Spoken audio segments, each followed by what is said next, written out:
Today we're really gonna dive into one specific subject, namely how I went from being broke all the time and always being without money to actually being able to accumulate money. And these are also the steps, by the way, that I take when I feel like things aren't going as smoothly as they were going a while ago. And maybe you're in that spot right now. Maybe currently you're feeling like, you know what? I was making a lot of money last year. This year, things are getting tighter, and I'm a little bit afraid that this snowball is going to get bigger and bigger. I want to take charge of my finances. Hello, and welcome to the Fast Forward Amy show, the show where we lift your life and business with simple strategies. I'm Fast Forward Amy, your host and coach, and I'll bring you a new episode every Tuesday.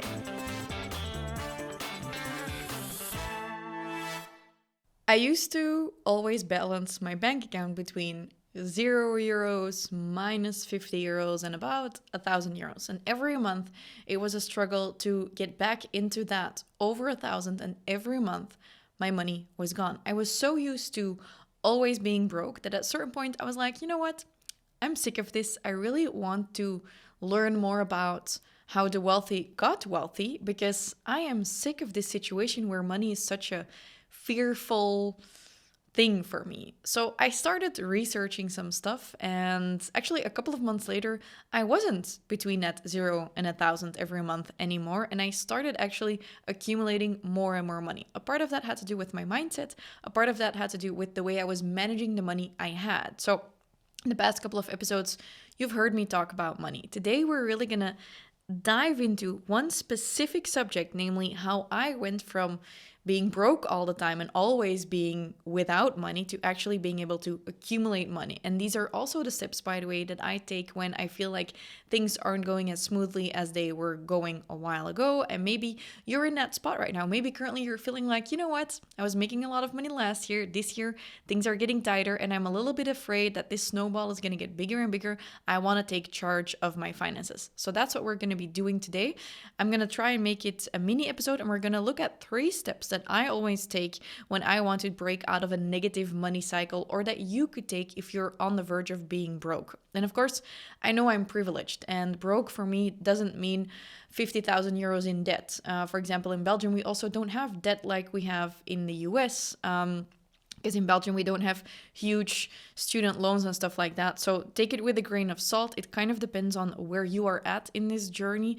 But I mean, I don't think I have to explain it. If you're just feeling like money is tight and it's always tight, this is the episode for you. And we're going to look at how we can crawl out of that hole. So the first thing I did when I was always feeling like I didn't have enough money, and more importantly, the money I made, which was a couple of thousand a month, was always gone, is I took charge of my numbers. And a lot of people are afraid to do this because you might be like, oh, but Amy, in school, they told me I'm bad with numbers, or I'm not good at maths, or I don't like Excel files, or I don't have Excel on my computer. Well, you don't actually need an Excel file. By the way, Google Sheets is free. If you have a Google account, you can install Google Sheets. That's where I do most of my work, actually, inside of Google Sheets.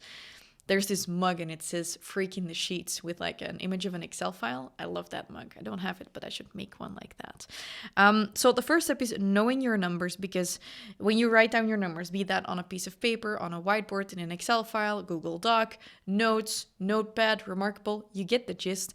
You are taking charge. And often we are so afraid to look at the numbers that the fear of the numbers is actually worse than the numbers itself. And I know a lot of people don't want to open their bank account because they're like, ooh, it might be bad news. But actually that energy that you're exuding towards, it might be bad news, is a lot worse than actually seeing what's up and knowing that it is bad news, but now at least you know what you need to fix. So this means taking into account what do you have, what's your debt. So for example, this could be that you open a Google Sheet and in the first tab you write down, okay, this is the money I have or don't have. So it could be what is on your different bank accounts. Do you have maybe €100 invested somewhere because your aunt gave it to you at one point?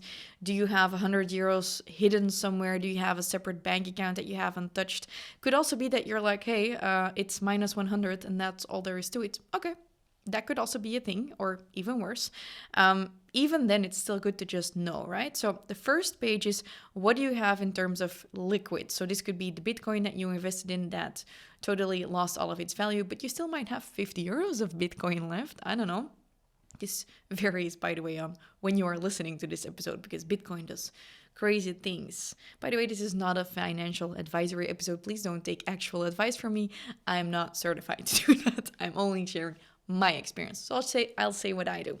First tab is, or first piece of paper is, what do I have in terms of liquids? So things that resemble cash. Could be gold, could be cash, could be something on a bank account, Bitcoin, whatever floats your boat. The second is, do you have any debt? Do you owe money to people or organizations? That's where you write that down. Then the next one is, what is going to be coming in, or on a daily basis, what is coming in every day? And there you just take charge of your numbers, and every day you're like, this is what I sold. I had 2 clients a day, each for 60 euros. That's 120 euros. And you just write it down. And the fourth one, and that's a really big one, is you're going to look at what is going out. What is going out? Because, you had the debt. So that's one thing you already know that's going to be going out. But also what is going out on a monthly basis and a quarterly basis. So for your business, that could be, your accountant, that's a quarterly cost. We're going to take an average and average that to a monthly cost. Maybe you have your rent, that's a monthly cost. Your food, how much do you spend on food? And in this moment, it doesn't even matter for now if it's private expenses or business expenses.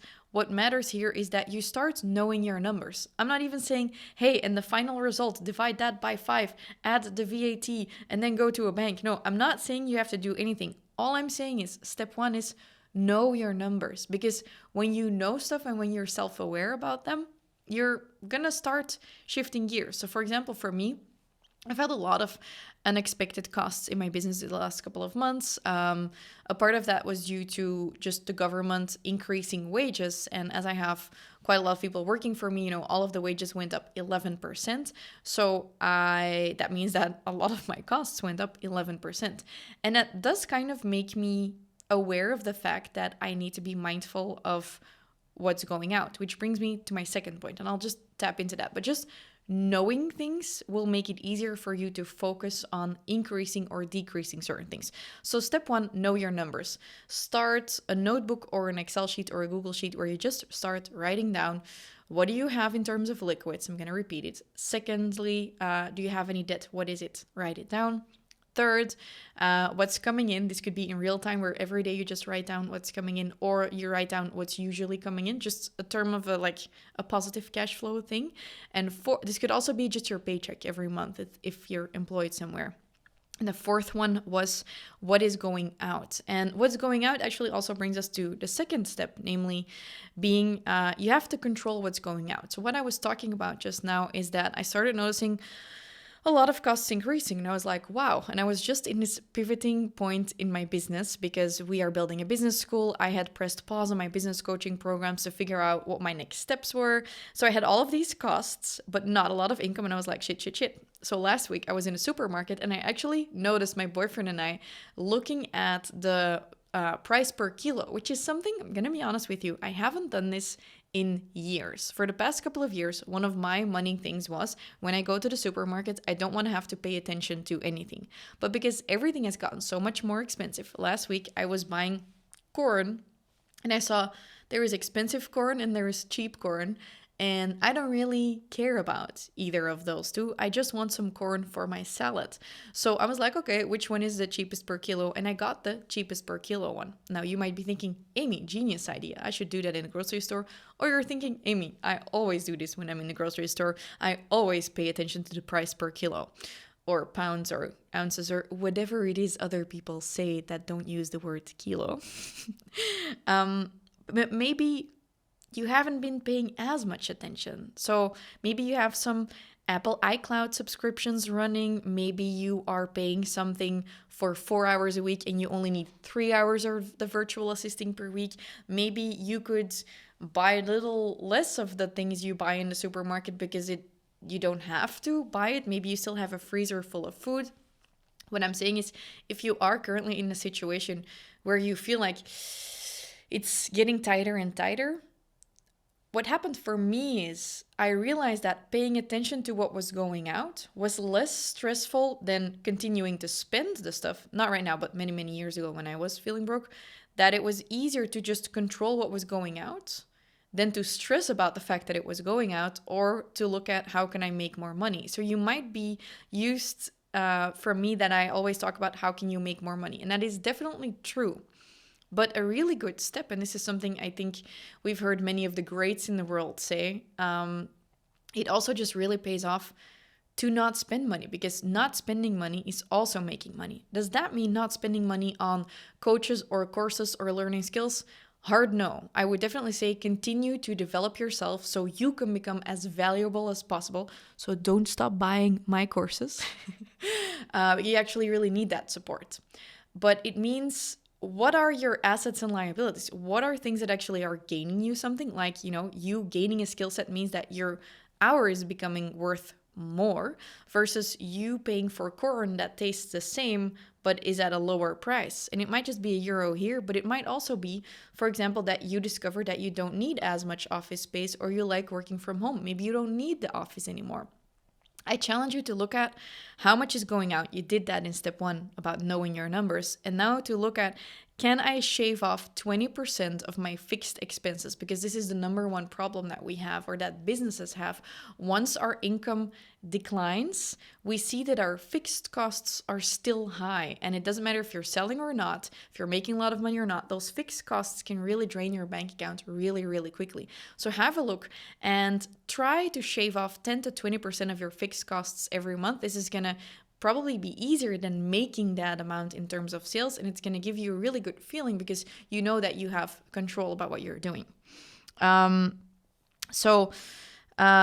wanted to say that. Number 1, know your numbers. 2, control what's going out. Looking at my team, is the episode good so far? Yes, they are nodding. Megan is also nodding. Megan and Annalise are actually pretty young, so I should ask them, do you guys feel spoken to in this episode? I was a bit younger than you guys when I was in this situation. Megan? Totally? Yeah? What speaks to you? I think that spending money isn't always necessary. I feel like once you step into the abundance, you kind of get lost in it.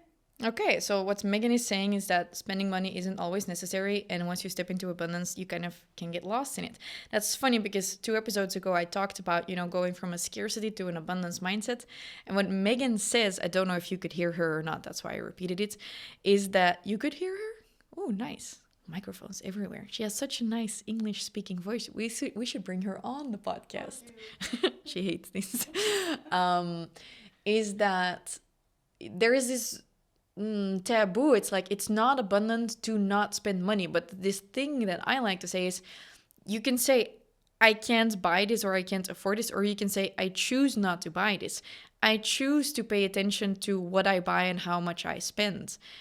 This portrays this quality of mine that I am a responsible person. I'm responsible with finances. For me, that's really important. And maybe for you, it is really important to take pride in yourself and to live an abundant life, but you also just like being responsible and not doing stupid shit. So paying attention to what you're spending does not mean you are not an abundant person. The difference here for me would be, if I get a good service somewhere and someone, I have great food and someone served me well and everything, I will always tip that person. If it was good and they were very friendly and all of that, I will give a tip. But in a supermarket, I will choose the cheaper item if the flavors are the same. It's not about spending money for the sake of spending money. I tried buying Louboutins. I thought that was I thought they were not gonna hurt and that they were gonna be cool. Turns out they hurt. They're cool, but it's not so cool when you can't walk. So I won't buy that again. That is not necessarily abundant. What would be abundant for me is being able to spend that money on that if they were actually really, really good shoes. But if I just buy them for my ego so people can see that I'm cool with Louboutins, does that even have to do with abundance? No, that's just showing off. So abundance and spending money actually don't have anything to do with it. It has more to do, I think, probably with the values from where you're making those decisions or something. after this episode, you can go back to episode 185 where I talk about abundance versus scarcity mindset. So controlling what's going out, big one. Just know that it is not shameful to pay attention to what you are spending and to cut back on some stuff. And know that I also do this. And I got a couple of questions in on my Instagram like, Amy, you're a millionaire. Could you just stop working right now and just not work a day for the rest of your life? Someone else said, why would you keep working if you can just fuck off to a different island or whatever? I don't know what someone said. She was like, and do some pottery stuff. I don't remember. It was anonymous questions. I got a bunch of them. And well, first up, no, I couldn't just stop working right now and live off of all of this for the rest of my life. Unless I invested the money I have really, really, really, really, really well, but that's actually not a skill set I have yet. Secondly, do I want to fuck off to an uninhabited island? No. I like my life. I like my business most of the time. If I don't, I change stuff. I like making money and I like making or doing what I do. I don't like not making money from doing what I do. So a lot of people are like, I just want to help people. And then I'm like, but you could also be rich while doing it. And I don't want to help people and then be poor. I like helping people and being rich. Unpopular opinion, you can be rich and a good person. But we were actually talking about being broke. So this should come as something. Maybe you feel like, Amy, I already know all of my numbers and I've already really, dialed down everything I'm spending. I need something else. I need you to give me the magical item. That's step number 3. So step number 3 is going to be a little bit of a spiritual step. But the 3 is that you got to aim for a win. And the thing is that if you are just focused on the news, in the news they're saying, costs have gone up, everything is expensive, stop the cars, don't drive, too expensive. If you constantly listen to the news, first and foremost, please stop doing that. It's so depressing. At least for me it is. I think it's a very sad place to be. Doesn't mean don't ingest any news. There are certain news platforms that you could use, but make sure it doesn't cloud your brain the entire time, because a lot of it is just fear-mongering and self-fulfilling prophecy. If everyone thinks everything is more expensive, then everyone starts increasing their prices and everything becomes more expensive, and there's so much fear. Oh, small business owners aren't selling well anymore. Okay, sales are difficult. But maybe sales weren't difficult, and now you've learned from the news that sales are difficult, and now you've stopped promoting your offer. So a lot of it can be self-fulfilling prophecies. Let's scratch that. And let's look at step number 3 of today, aiming for a win. When you are focused on, hey, Amy, I just don't want to be broke anymore. I just want to be able to pay all of my costs and just like break even and sit down on the couch and stare into nothingness. That's not exciting. It won't make you feel like a win. It's responsible to make sure that you're back at break even, but it's not exciting and it's not truly motivating. What is truly motivating is if you can go back and you can grab a white blanco piece of paper. You can hear that in the microphone. And you let go of everything you have going on right now. You let go of your financial situation right now. And you just look at that piece of paper and like, what is my dream life? What do I want for myself? And you just mind map, like, have a cup of coffee or whatever, a glass of water. You don't have to be a caffeine addict like I am. And you just start writing it down. And I know that I could be upset about price increases and wage increases and the economy and the fact that I'm pivoting in my business and that's a really scary situation to be in. Although I have a buffer, but still, I don't want to run out of the buffer. Back then, I could have chosen to stay paralyzed by the fact that every month I didn't have any money, and then I knew my numbers and I knew what was going out, but still the situation was like that. And I could have just focused on, okay, I just want to make ends meet.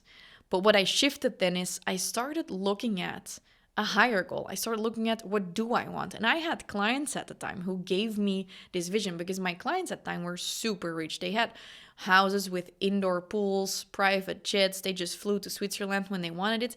And that gave me this little gift of aiming for the win. And I started asking myself, how cool would it be to not have to think about grocery prices? How cool would it be to be able to just spend 30,000 euros on a piece of jewelry at a charity auction? How cool would it be to be able to pay for a personal trainer who comes to your home 4 times a week and trains you by your pool.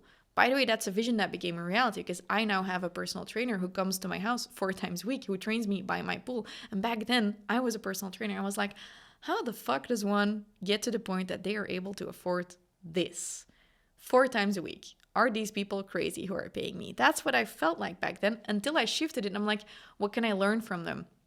What triggers me that I want as well? And I started aiming for the win. I used to live in Florence in Italy, and there is a really expensive shopping street in Florence. You have Ferragamo, Prada, all of those things. And there are 2 things you can do when you walk through that shopping street. One could be, this is so expensive, I'm never going to be able to afford this for the rest of my life. I fucking hate it here. Let me take a different street. The second thing that I've consciously decided to do was to be inspired and to think about, I look forward to the moment when I'm able to afford myself these things. By the way, ended up buying the Louboutins. I don't think I see myself buying something from those brands anytime soon, but I am happy that I could if I wanted to. It's just because for me, that isn't important. For me, it's more important that my family is coming over for dinner tonight, and I bought 6 burratas, because if you're not hosting people and giving them burrata, what are you doing with your life? Are you a burrata lover or not? I don't know how to say it. I have this French R. I don't know how to pronounce it in English. Burrata? Burrata. Will be something like that. This reminds me of when I was in Australia a couple of years ago. And if you order Sauvignon, they're like, you want a Cab Sav? Even in a really fancy restaurant, they'll say Cab Sav. So funny. Gotta get ready for that, because at the end of the year, I'm back in Australia for my brother's wedding. Ooh, that's also my dream life. Boom, we're back to the piece of paper because I got sidetracked. I want to fly business class whenever... Wow, I cannot draw a plane. This is like... this is a bird slash... I don't know what it is. It's a flying mouse. It's not a plane. But I want to fly business class, and I want to be able to buy tickets for myself as well as for my boyfriend, because any flights that go through the night or that are longer than 6 hours are nicer in business class. I flew business class once or twice. Such an amazing experience. Don't want to go back. So this is my dream life, is I can always choose to fly business class. Is that the case right now? If I would jump on a plane right now and fly to Australia, would I buy business class tickets? No. I want that. What excites me more? Hello, Amy, let's look at your financial goals. Does it excite you more to pay for your electricity bills? And are you gonna open up creative places in your brain so you can think about that and manifest new funnels and passive revenue? Or does it excite you more to think about those business class tickets you're gonna buy because you're doing so amazingly? Obviously, the second one feels like much more of a win. So that's what I mean by aiming for a win. You grab an empty piece of paper, you write down, boom, dream life, and you start writing down, what do you want to accomplish? I want to be able to retire my parents. I want to take 6 months or even a year off when my kids are here. I want to be the super pregnant lady, and then I want to bake a lot of pancakes. This is my vision of being a mom, is you just bake a lot of pancakes. Coming from the person who spent all night yesterday filling up her brand new spice jars. My life is so exciting. Just once you turn 30, you don't know what's going to hit you. On the Dream Life page, it can talk about kids. It can talk about, the vacations you want to take, the way you want to live. And it has nothing to do with where you are right now. But do know that if you know this is where I want to be headed, you're going to have a lot more drive to get there than if you're just playing not to lose. If you look at Formula One, I made an episode about that a while back. Just look it up, Formula One, FastForwardAmy. They're focused on winning. They want to get to the front. Once they're afraid of the person behind them, they're going to be focused on behind and not on ahead. If you're constantly focused on the person behind you, are you going to take over the next 5 cars and win? No. If you're focused ahead, you are going to win, or you could win. If you're focused on just like staying where you are, it's not as much fun. It's much more fun to hunt and attack. And that's actually what I want to gift you with today, is it's okay that you are where you are right now. And maybe it's not your fault. And maybe it is your fault. And maybe you feel shame about that. I know I felt shame about it because I was like, I thought I was smarter than this. I thought I knew more about numbers and money to not be broke. And in the beginning, I was frustrated and jealous of other people until I decided, you know what? I forgive myself for being in this situation. It's okay that I am here, and I have the rest of my life to build a better financial life for myself. And this doesn't just go for your finances, this goes for your happiness, for your mental health, for all of those things. And I just kind of like gave myself a hug and I was like, it's okay that you got here. It's okay that you didn't know how to pay for your taxes or whatever, that you miscalculated stuff. I promised myself I'm not going to do this again. And I'm going to build myself a better financial future. And then that's what I set out to do. And this might sound arrogant, but what I really want to say is I was there, and then I've gone through a few cycles of being in a situation where like, spending too much, not making enough. And this never stops. It's like self-development. Your financial development never stops.